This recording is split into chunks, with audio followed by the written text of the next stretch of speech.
There are wounds in life that medicines cannot heal, wounds that live quietly in the mind and whisper to the heart every night. Dr. Thaanil knew such wounds very well. He was a successful doctor, educated, respected, working in global public health. But every night his sleep was filled with the same dreams, dreams of burning villages, dreams of running through forests, dreams of crying for his parents. And always the same question echoed in the darkness. Where did you go, Ma? Where did you go, Pa?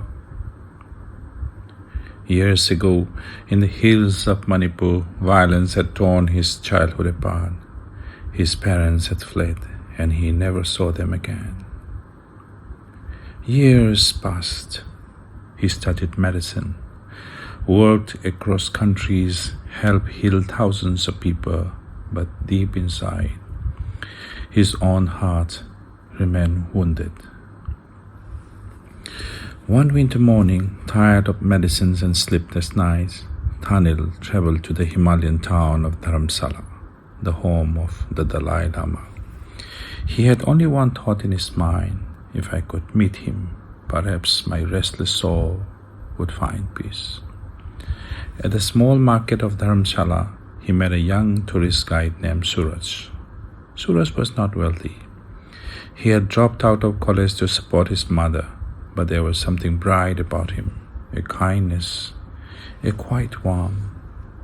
Suraj agreed to take the doctor to the Dalai Lama temple at McLeodganj. They rode together on a motorcycle through winding Himalayan roads, cold mountain wind brushing their faces, prayer flags fluttering across the sky. At the temple, monks were offering prayers. The air was calm. The mountains stood silent like ancient guardians. But suddenly, a monk collapsed. Chaos erupted. People rushed. Voices rose in panic. And in that moment, Dr. Thaanil forgot his own suffering. He became only a doctor. He knelt beside the monk, checked his breathing, placed his hand on the chest, and began CPR. 1 minute passed, then another.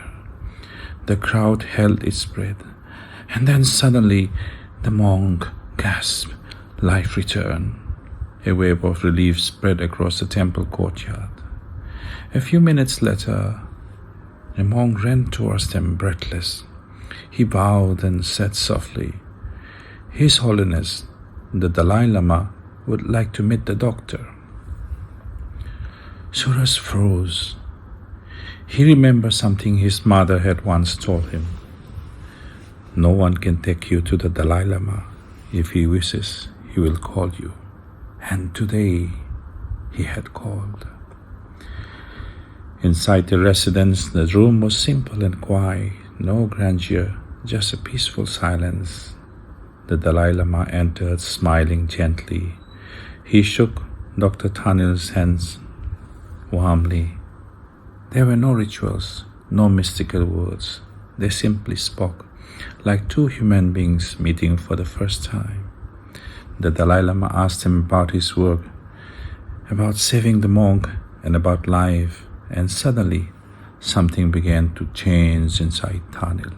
For years, he had carried fear of losing his parents, fear of the past, fear of the memories that haunted him. But sitting there, a thought quietly appeared in his heart. Let it go. Not his parents, but the pain. Not the memories, but the fear. Another thought followed. Your heart is too full of sorrow. How will peace enter if you never make space for it? Tears rolled gently down his face. For the first time in years, he felt lighter. He could breathe deeply again. Before leaving, the Dalai Lama handed him a framed picture, a lotus flower.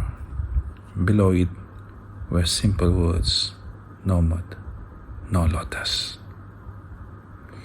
As Thaanil stepped outside into the bright Himalayan morning, the mountains looked different, or perhaps he had changed. The mud of suffering, the pain of loss, the memories of fear were not enemies. They were the soil from which compassion grows. Without the mud, the lotus can never bloom. And sometimes the greatest healing in life is not given by someone else. It begins quietly within us, the moment we learn to let it go. You are listening to Yeningthagi Whispers of Life. Until next Sunday, stay gentle with the world and gentle with yourself.